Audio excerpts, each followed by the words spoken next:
So, good evening, everybody. Time to comment on your comments. So, I think the last one we did last time was from Amara. Yeah, the enthusiasm of the team drooped as their captain was ill, which was good English. So, Ephraim, you are amazing. Love your videos. Thank you so much. Glad you like them.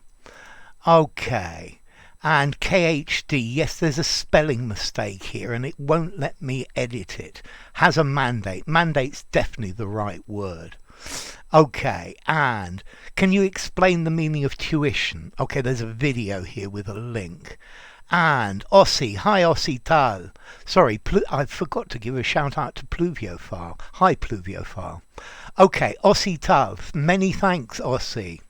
And Maria Mikkonen, droopy eyes, yes, sagging skin. Ooh, thank you, that's perfect. Okay, Zavalata. Okay, thanks so much for the good explanation. Yes, actually I'm reading a book and I came to look up I came to look up the word erstwhile. Okay. It was found in a book. Thanks so much. People subscribe. Okay, yeah, I think this is an imperative. This is a really good channel for the meaning of words. So let me just try that again, Zawalata. Thanks so much for the good explanation. Yes, actually I'm reading a book and I came to look up the word erstwhile. I found it in the book. Thanks so much. People, subscribe. This is a really great channel for the meaning of words. That's what it does. Hi Fran, great to have you. True to form, you gave another great explanation. Great, thank you. Mohammed, tacky, flamboyant. But there's a big difference. Tacky is negative.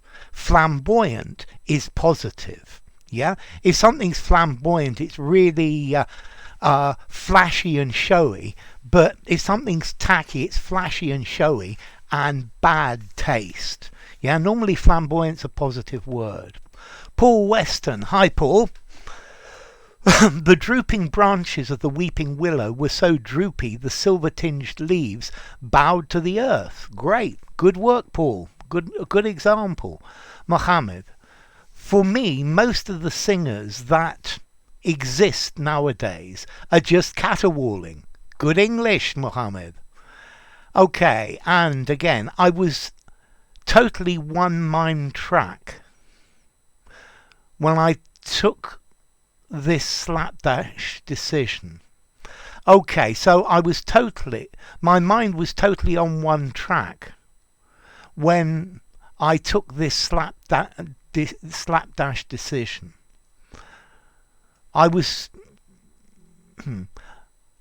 My mind was on one track when I inadvertently took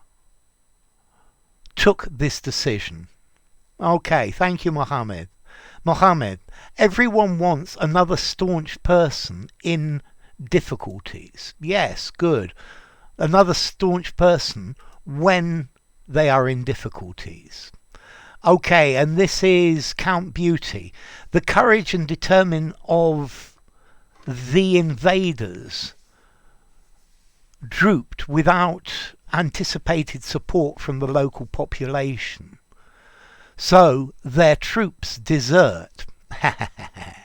The courage and determination of the invaders drooped without the anticipated support from the local population. So their troops deserted. True to life. Very good from both of you. It's great to see you're both there and commenting. Take care, both of you. Yeah, I ought to put some hearts here as well. Okay, and Count Beauty. There is, because news is singular, it's uncountable. There is no objective news in totalitarian countries, only window dressing on the TV.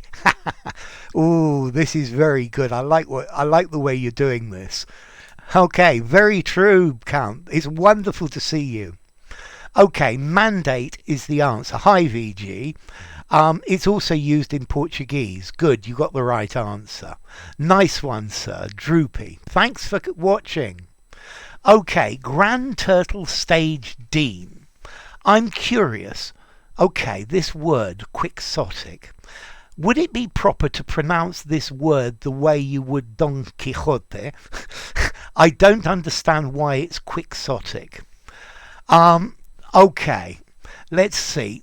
In English, they say Don Quixote, which to me sounds absolutely terrible, but that's the way they say it. I just can't say it like that. Don Quixote, that's his real name. The problem is quixotic is now with an English ending, quijotesco, I would say in Spanish. But no, so Don Quixote. The KX, that Don Quixote. Quixotic. Yeah? I think in English, the X is almost KS, Alexander, KS. Yeah, and that's why you get that sound. So quixotic, but I would say Don Quixote or Don Quixote. God, that sounds awful. Sorry. Okay, Mohammed. A puffed up person is regarded as the one who's full of themselves. That's very good English, Mohammed. I love it. I think that one deserves a heart. And any luxurious wedding party has a champagne cascade. That's very good, Count Beauty. Great to see you, my friend. And boisterous, obstreperous. Okay, if somebody's obstreperous, they're being difficult on purpose. If somebody's boisterous, they're just full of energy. They're incredibly energetic. Okay, hi there, Vibes. I remember there was a video on Dane. Yep, I gave him a link. And that was huge. Thanks. Okay, yes, some of these are reasonably long. So, great to see you, Count Beauty. And Mohammed.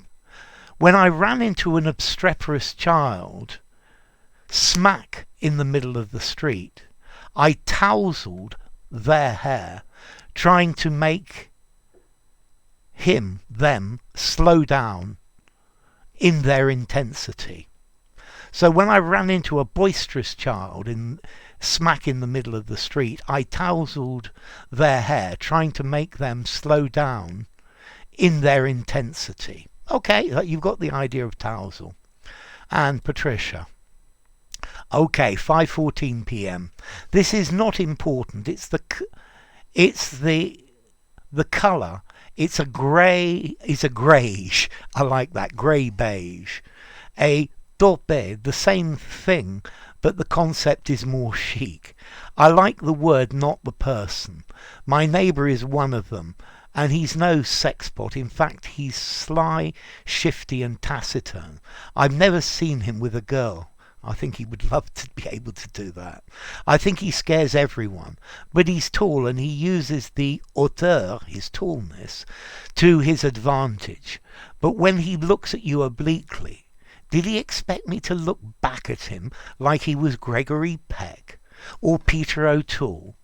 But not in the Night of the G. No way. So sad, so blonde, so blue-eyed, so brilliant, so everything. Probably, and so sick in the head. A pity, I can't explain the trajectory from the word done to O'Toole. Could be the dunes of Lawrence of Arabia. Ah yes, shifting sands, neighbour, cascade effect, snowball effect, vortex, maelstrom. Ce n'est pas grave, it's not serious. Okay, that's very good. Okay, also notice to done, to ask somebody to pay what they owe. Okay, so count again. No trade-off between ethics and profits. That's a dirty business. That's very good, Count. You got the answer in a good sentence. There are 15 working nuclear reactors in Ukraine. I hope we will not have any radiation spikes because of the invasion here. Well, this one in Chernobyl is actually real. I took this sentence from BBC News, and there was definitely a spike from Chernobyl about a week ago. Take care count. AAA, AAA. So, hello, dear teacher. I hope you're doing tremendously well. Have you heard of the word abashed? I think this word is rarely used nowadays.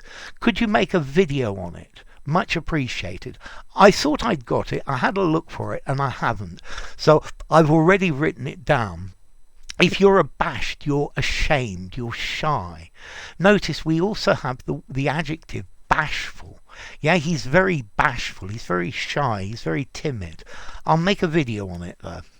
It's written down. So mandate is most suitable, exactly, Afzal. Okay, and Billy Abdi.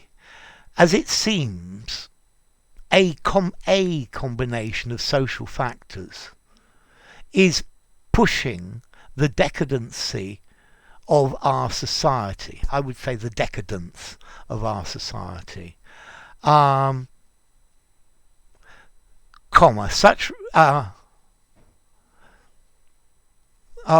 Okay, so a combination of social factors is pushing decadence in our society.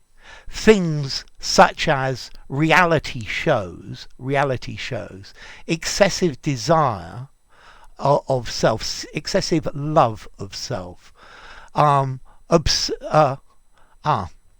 excessive desire of self, excuse me, I got it wrong, excessive desire of self-obsessed and self-seeking fame.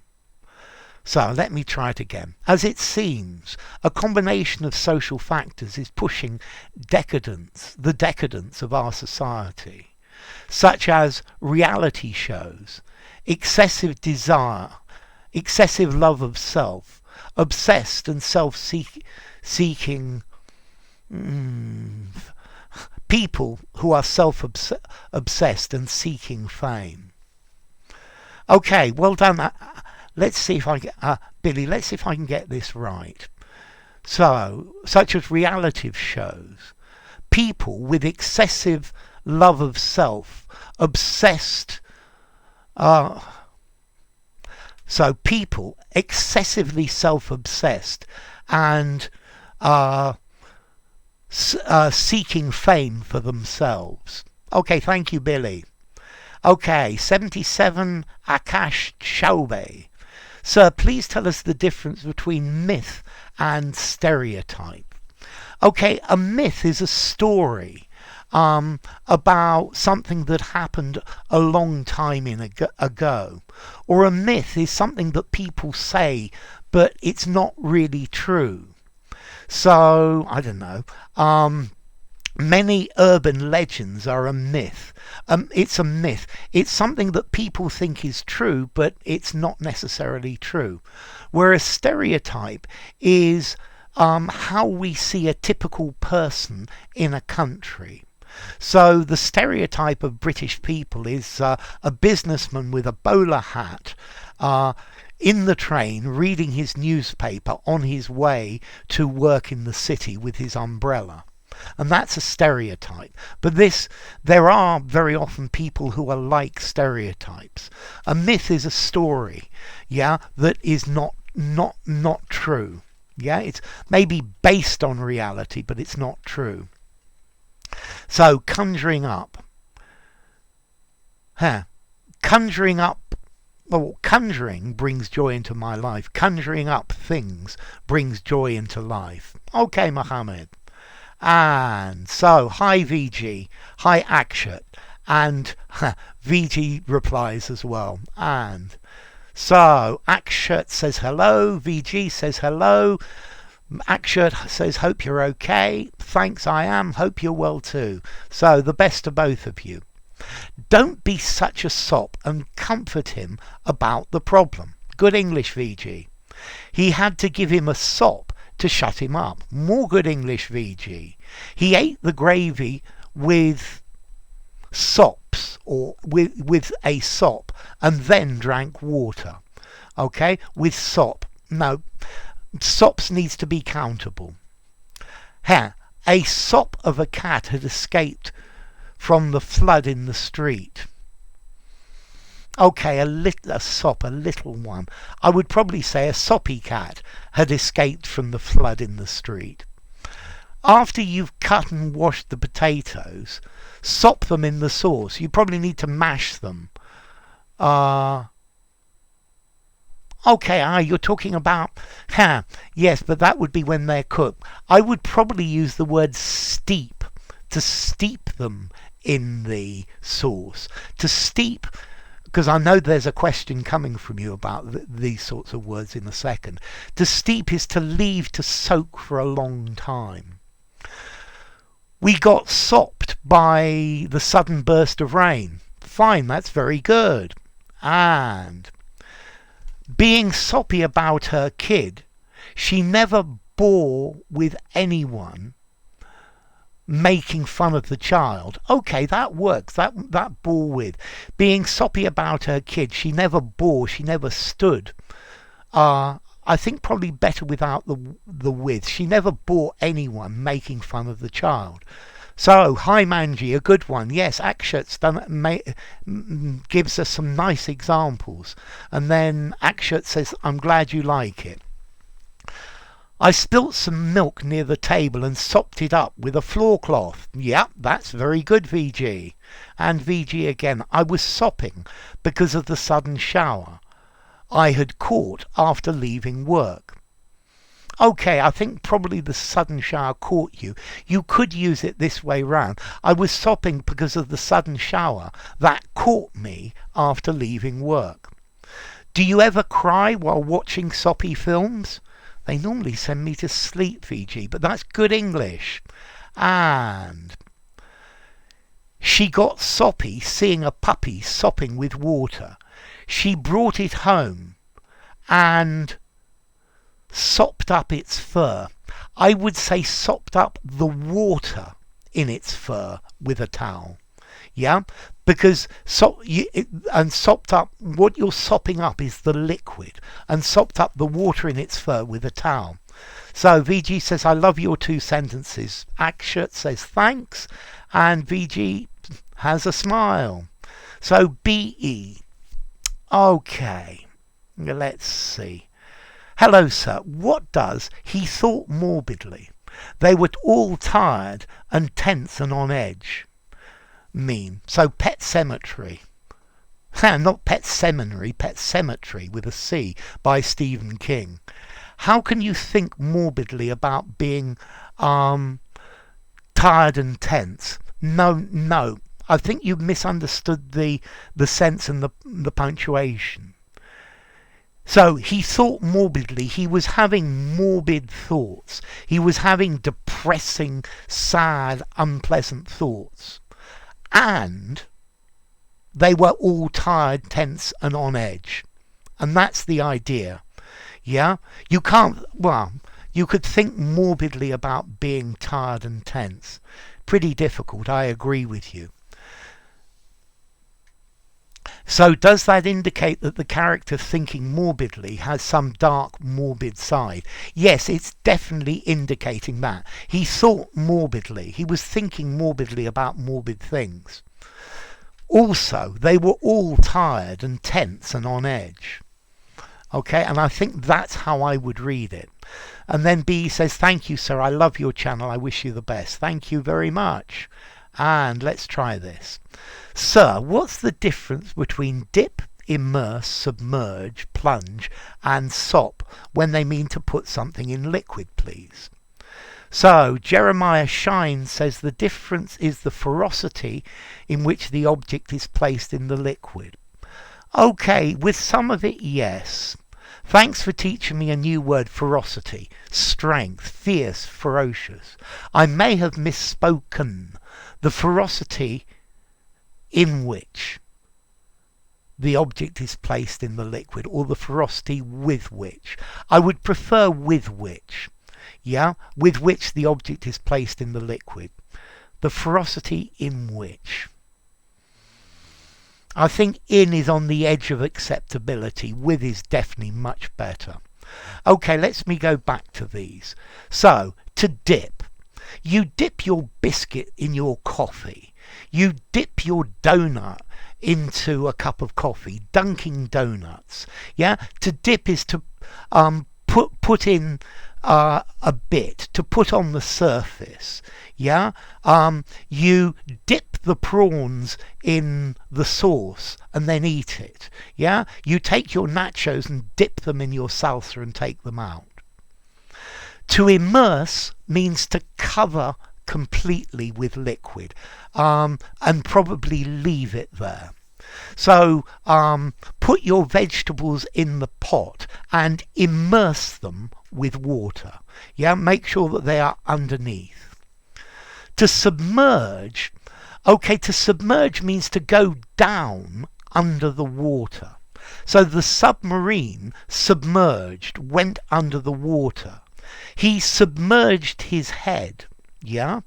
Okay, so to immerse, to put completely in the water, to submerge, to go down or put something down. I think immerse and submerge are very close to each other. To plunge, this is where Jeremiah's right. To plunge, to put very rapidly. Yeah, he plunged the red hot piece of iron into the water. To plunge, to put rapidly. To plunge, to fall rapidly. He plunged into the water, entering rapidly. And sop means to absorb the liquid. So you put something in the liquid and it starts absorbing. A sponge sops up the liquid. Okay, VG? And so, Sheed, great to have you, Sheed. At the Six Nations rugby tournament, it is frequent to see a hooker upheaving his opponent during a scrum. Upheaving. You see, I would probably say as a hooker heaving upwards in the scrum. I think it's probably more common to see the props on either side, on one side, upheaving the prop on the other side, and he goes into the air. Fans cheering for their team, screaming out loud, come on, heave, to pull hard, push hard, when a maul is formed nearby the try line. This is very good. I think the upheaving here, it works. At the Six Nations rugby tournament, it's frequent to see a hooker upheaving his opponent during a scrum. Yeah, I guess pushing him off the air. This is to do with the front row. Fans cheering on their team. If someone's pressed, you cheer them up. Cheering on their team, screaming out loud, come on, heave, when a maul is formed near by the try line. Good English, Sheed. Okay, hi there, Sherwin. So, the soppy individual lacks acoustic characteristics. I've been looking at this word acoustic and thinking about it for a while because I saw it earlier. I don't know what acoustic is. Acoustic, meaning the property of sound. Acrostic, a poem where the first letters of each line spell something out. Okay, lacks, I don't know. I'd be really grateful for some suggestions. A soppy individual lacks hard feelings, lacks I'm not sure what they lack. A soppy person is somebody who is not very hard, not very strong, who reacts strongly to things. And then I was also wondering about this SOP. I would guess you're saying standard operating procedure, yeah? Which would be a good acronym for SOP. So, anyway, thank you, Sherwin. And I'm very soppy about the people that I love. That's a good piece of English, Victor. Mohammed. Hi, Mohammed. Great to see you, Mohammed Omar. Sop in Egyptian and Arabic means poor. I wonder, I get the feeling these are related. I think etymologically speaking, I get the feeling. Okay, lying, gaslighting, blaming others and making excuses is SOP. Hey, I got it right. Standard operating procedure for dictators. Okay, very good English, Jerem. Surgeons use SOP in the OR. So the operating room. I would say the theatre. Yeah, in the operating theatre, the operations room, OR. Okay, thank you, Jerem. Great to see you. And Manji, hi Manji, great to see you as well. At the party last night, I was flabbergasted on seeing my friend talking to her boyfriend with a soppy smile on her face. It was only last night that they were fighting like wildcats. My. Good English, Manji. Yeah. Okay, that's really good. Notice you could also say I was flabbergasted to see, but I was flabbergasted on seeing. Works very well as well. Good English, Manji, thank you. She looks at me with a soppy smile.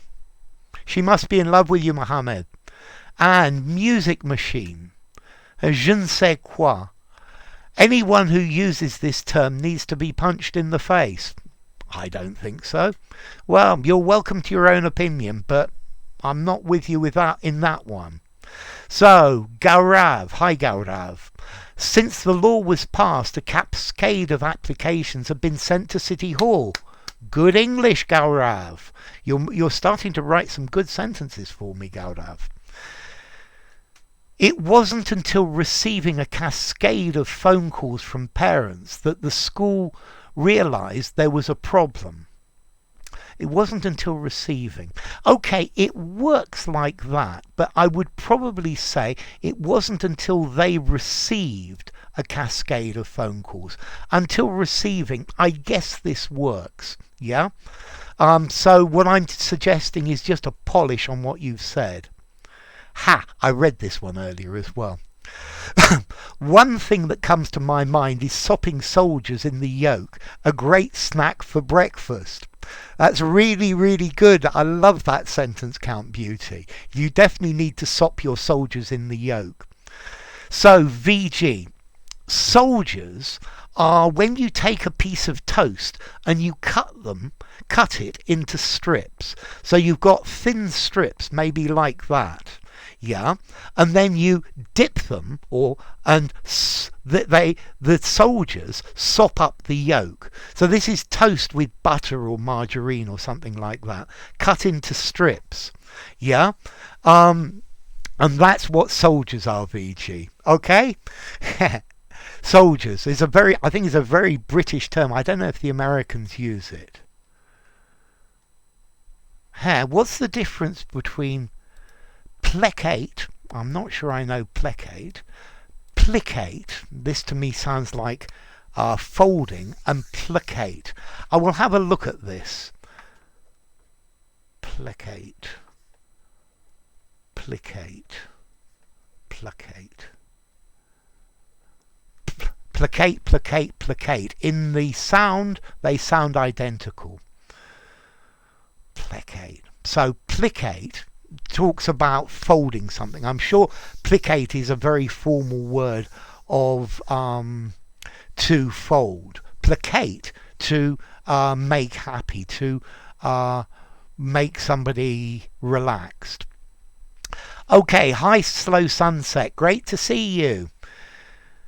Today's comment comes with a bit of sadness to it. I'm studying at an English school for the C1 exam, and while I think I'm doing okayish, I do not know what to do in order to improve my speaking. For instance, it does not matter how much I speak or how much I try to mimic other people's speech. When I need to talk with narratives, like today, my tongue just stumbles all over the words. It feels as if I'm still studying for the B1, B2 exam. It's so embarrassing. I have to think before answering every question. It does not come out as naturally defines come out, as you would expect from someone who is supposedly at my level. Okay, Sunset. I think probably your major problem is you're really insecure when you're speaking English. Yeah, and the more insecure you are when you're speaking English, the more difficult it becomes, and you trip over your tongue like this. Let's see, what solutions would I suggest?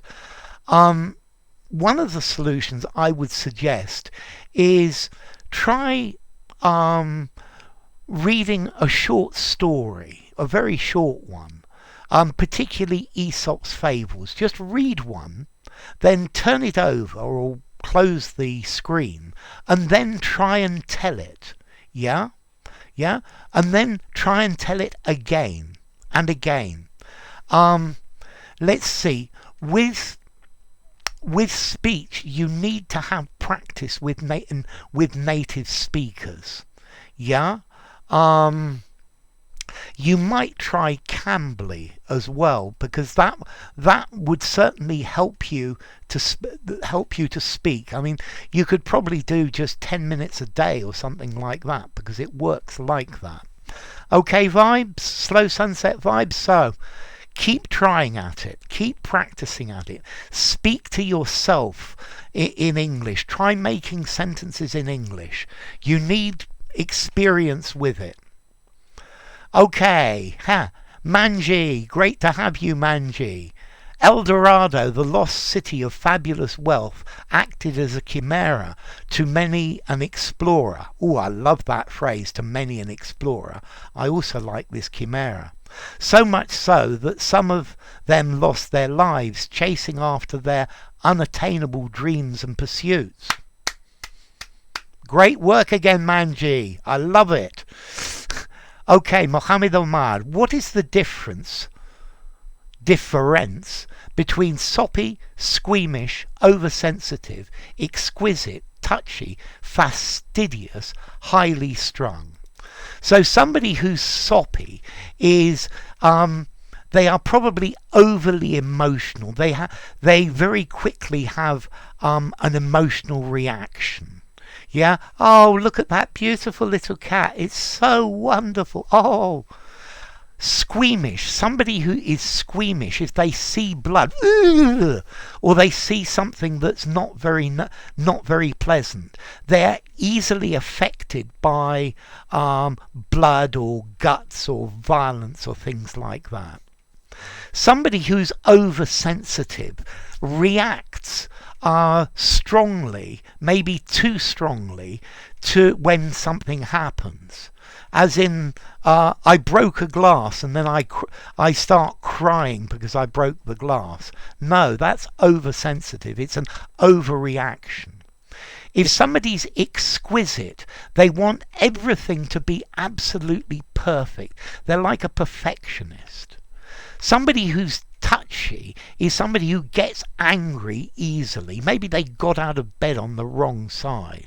Yeah, I'm pretty touchy in the morning before I have my coffee. Not true, because I don't drink coffee. But if somebody's touchy, you touch them, they get angry. Fastidious. Fastidious is like exquisite. Somebody who's fastidious wants everything absolutely perfect. It must be absolutely clean. They tend to nitpick. And somebody who's highly strung, okay, is somebody who's touchy all the time. Yeah, if somebody's highly strung, they react very strongly to everything. Notice touchy is just a state, yeah, whereas highly strung is a permanent state. Yeah, he's touchy this morning, but he's not highly strung. If he's highly strung, yeah, he reacts very strongly. Okay, and Patricia.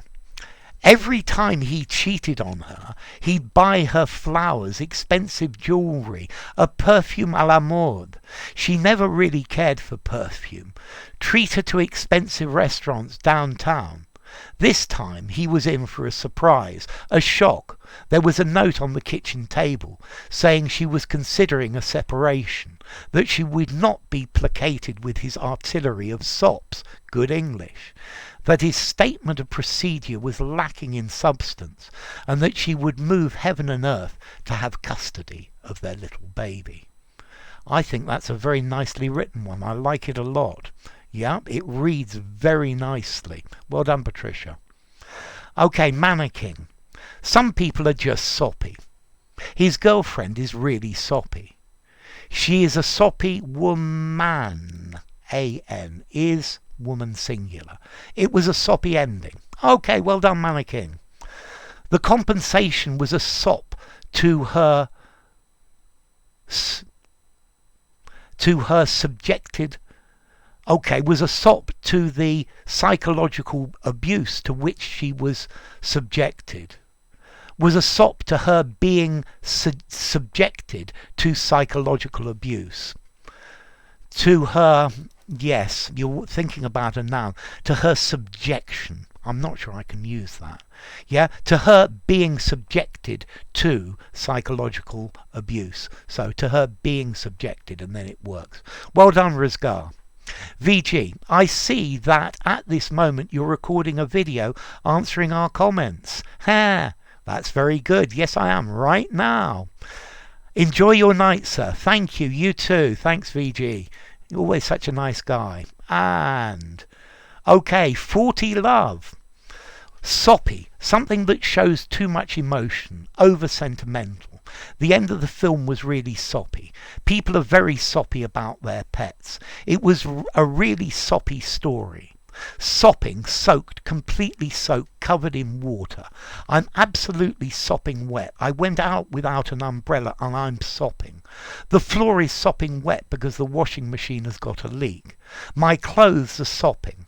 To sop up, to absorb. Could I have a piece of bread to sop up this delicious sauce? Can I have a mop to sop up the water on the floor? A sop, get extremely wet. Okay, a piece of solid food sops when it's put in a liquid. Okay, yes, this use is quite unusual, but it's possible. Sop, something that is given to pacify, a concession or a bribe in order to mollify or placate someone. He gave the beggar some money as a sop to his conscience. Many of the things the government do are sops to pacify the population. These are sops to make them appear that they are in control.